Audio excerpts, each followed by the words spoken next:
안녕하세요. 오늘의 데일리 뉴스레터에 오신 것을 환영합니다. 1. 한국의 강함은 전 세계가 감탄하게 만든다. 2. 송영 마하섬 1.6km 초토화. 3. 긴박하게 움직이는 폴란드 상황. 한번 진실을 알아봅시다. 강력한 화력 성능과 많은 생산량, 지속적인 유지보수가 가능함 등을 내세워 세계 여러 곳에 수출되고 있다. K9 자주곡사포는 성능 자체만으로도 세계 상위권 수준이고 미국의 해밀09 A6 팔라딘보다 우위에 있으며 경쟁 모델인 자주곡사포 중에서 세계 최고 성능이라 평가받고 대한민국 국방부에서 운영하는 국방TV에서도 자주포 평가 순위 1위로 지목한 독일의 제식 자주포 PZ-H2000에 비해서 연사속도 및 생존성을 비롯한 성능이 아주 약간 떨어지긴 하나 PZ-H2000에 비해 가격이 14 수준으로 저렴하다. 그리고 가볍고 더 작아 대형 수송기가 필요한 PZ-H2000보다 항공수송이 용이하다. 2018년부터는 본래의 계획보다 1년 앞서 전자장비 등을 개량한 K9A1을 2030년대까지 전량 개량 완료를 목표로 실전 배치하기 시작했으며 이후 K9A2로 개량될 예정이고 추후 K9A3도 개량이 진행될 예정이다. 사격 준비 구령이 떨어지고 얼마 지나지 않아 발사 구령과 함께 포구가 불과 연기를 뿜습니다. K9 18문의 포신이 모두 한 방향을 겨누고 일렬로 늘어선 가운데 포구가 굉음을 올리기 무섭게 산등성이에서 번쩍이는 불꽃이 튑니다. 한편 K9 6문이 줄지어 엄청난 속도로 몰려오더니 순식간에 방멸을 마치고 동시에 포격을 가합니다. 그러고는 다시 흙먼지를 날리며 훈련장을 빠져나갑니다. 최근 육군 28부병 사단이 적 도발을 가정한 K9 자주포 대응 사격 훈련의 영상을 공개했는데요. 여기서 다른 나라에서는 좀처럼 찾아볼 수 없는 K9만의 특별한 모습이 포착되어 화제가 되고 있습니다. 이 모습을 본 중국과 러시아는 생각지도 못했던 기능이 탑재된 한국 무기의 기술력에 놀라 당혹감을 감추지 못하고 있다는데요. 28사단 광명대대는 지난 25일 경기도 연천군 일대 훈련장에서 실제 상황에서 사용하는 탄종장약 사격 통제 절차 등을 동일하게 적용한 가운데 적 도발 대응 사격 훈련을 벌였는데요.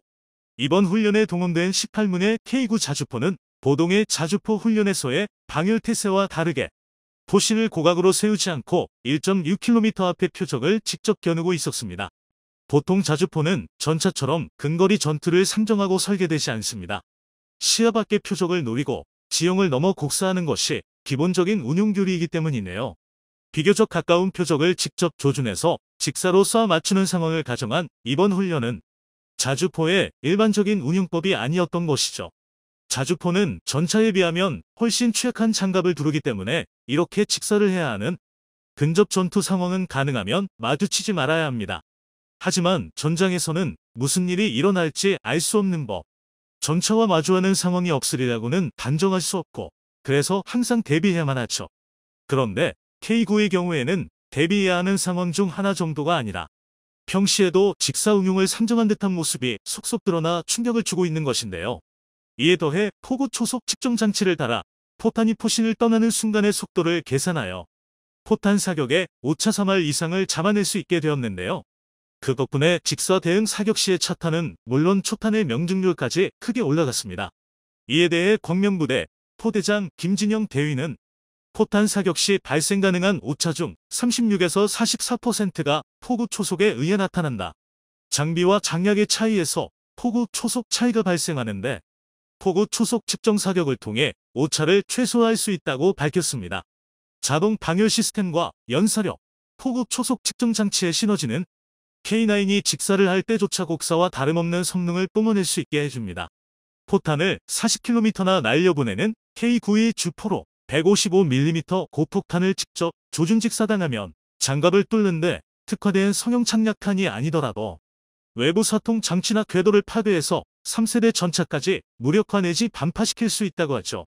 대전차용 고폭탄만 K9에 실어주면 근거리 포격전에서 아예 장갑을 뚫고 전차를 파괴할 수도 있는 능력을 갖추고 있는 겁니다.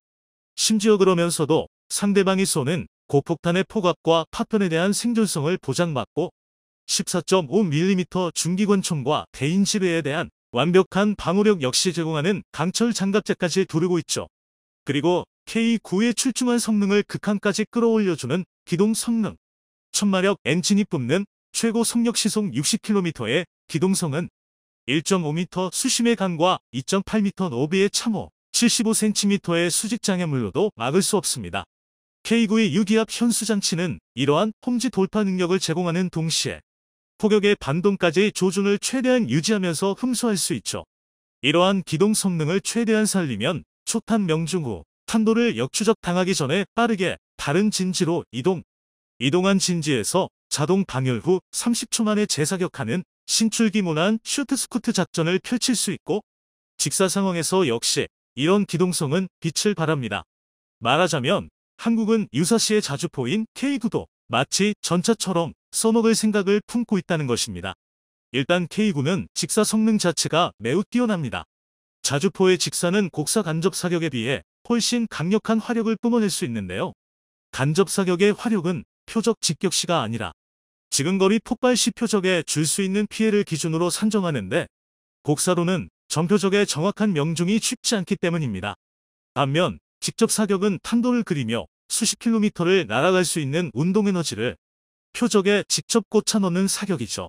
이 둘을 비교하면 당연히 직사가 압도적인 피해를 줄 수가 있는 것입니다.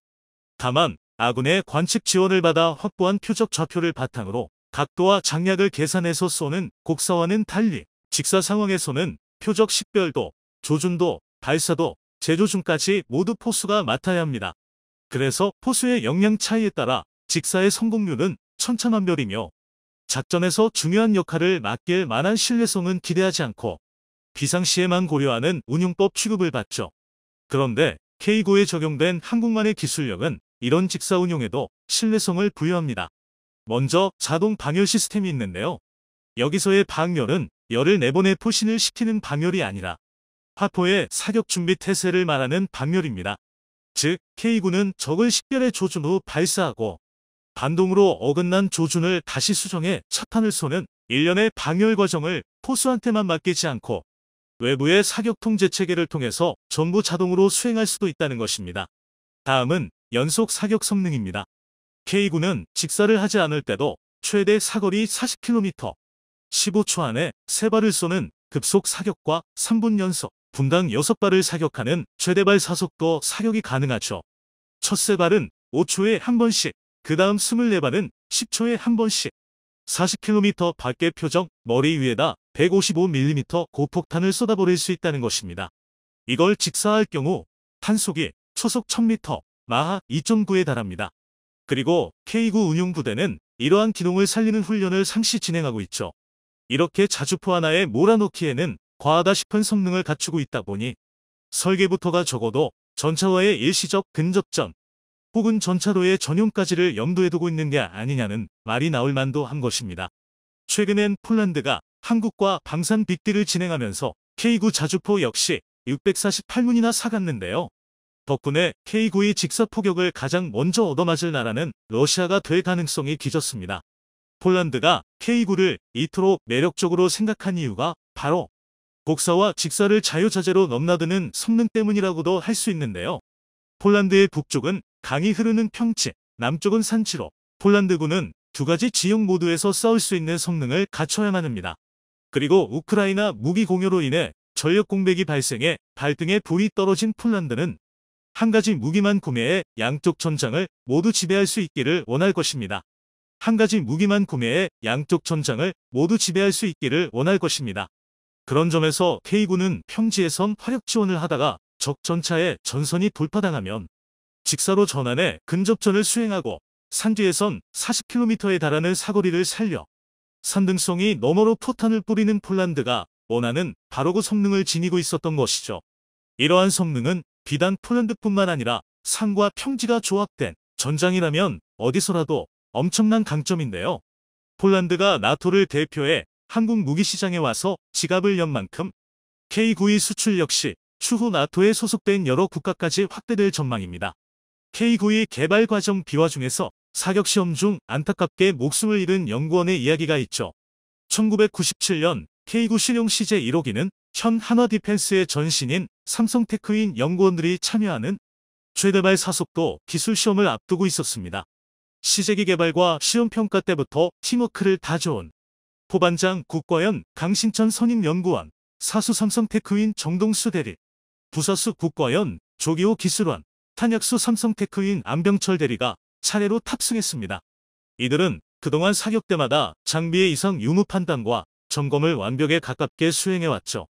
두 발이 9초의 간격으로 연이에 발사된 후 세 번째 단이 장전되었지만 이번에는 발사 시간이 지났는데도 사격이 되지 않았는데요. 방호벽 뒤에서 대기하던 연구개발진이 불길한 예감을 느끼고 소화기를 들고 뛰어갔지만 이미 자주포 내부는 화재에 휩싸여 있었죠. 탄약수 안병철 대리는 탈출했지만 부사수 조기호 기술원은 등에 불이 붙었고 포반장 강신천 연구원은 손등을 크게 대었습니다. 그리고 사수였던 정동수 대리는 가장 심한 화상을 입고 말았죠. 당시 소화기를 들고 뛰어갔던 박승근 과장은 불은 자주포 내에서 계속 타고 있었고 사수 속에 앉았던 정동수 대리가 잠시 후 화염을 뚫고 나왔는데 심한 화상을 입은 상태였다.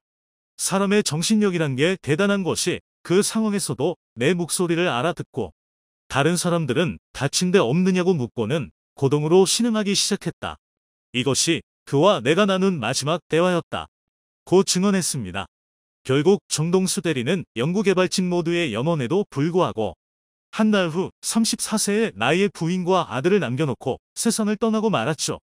당시 삼성테크윈 공장장이었던 한상수 씨는 장례식 날 정대리 무덤 앞에서 모두 서로 개안고 울었다. 산을 내려오면서 서로 말은 안 했지만 정대리가 함께했던 신자포 개발은 꼭 우리 손으로 성공시켜 먼저 간 정대리의 몫을 다해야 한다고 각자 다짐했을 것이다. 그리고 마침내 우리는 이렇게 해냈다. 고 말했습니다. 이렇듯 연구원들의 피와 땀이 서린 K9 자주포는 지금은 한국 명품 방산의 아이콘이자 세계 자주포 시장의 절반 이상을 접수하는 든든한 효자 상품이 되었습니다.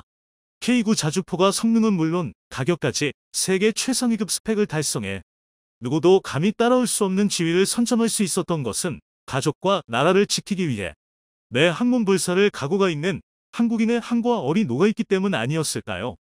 세계 3차 대전이 코앞까지 다가온 듯합니다. 제2차 세계대전은 독일이 폴란드를 공격하며 시작됐었습니다. 그리고 오늘 새벽 러시아가 폴란드를 공격했다는 충격적인 소식이 들려왔습니다.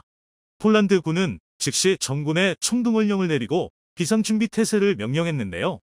또한 러시아와 맞서는 동부 전선에 K2 전차의 전진 배치를 명령했다고 합니다. 폴란드는 러시아의 공격에 대응하기 위해 폴란드 전역에 군사대비 태세를 격상시키고 즉시 긴급 국가안보위원회를 소집했습니다. 미 백악관은 현재 사태를 파악 중이며 국가안보보좌관은 이미 폴란드와 이번 사태에 대한 논의를 진행 중이라고 밝혔습니다. 또한 미 국방부 대변인은 우리는 나토의 모든 영역을 방어할 것이라고 분명히 밝힌다며 러시아의 이번 공격에 강경하게 대응할 것을 표명했습니다. 우크라이나 전쟁 개전 이후 처음으로 나토 회원국이 공격을 받는 사태가 발생했습니다. 이로 인해 전쟁이 유럽 전체로 확전되지 않을까 하는 우려가 커지고 있습니다. 하필이면 2차 세계대전의 시작도 폴란드의 침공과 함께 시작됐었죠. 그런데 러시아 측에서는 이번 사태에 대해 폴란드와 우크라이나의 자작극이라는 말도 안 되는 주장을 펼치고 있습니다. 하지만 폴란드 측에서는 미사일이 러시아 제임을 확인했고 즉시 러시아 대사를 소환해 해명을 요구하고 있는 상황입니다. 이번 사태로 나토 헌장 5조가 발동될지에 대해 귀추가 주목되고 있습니다.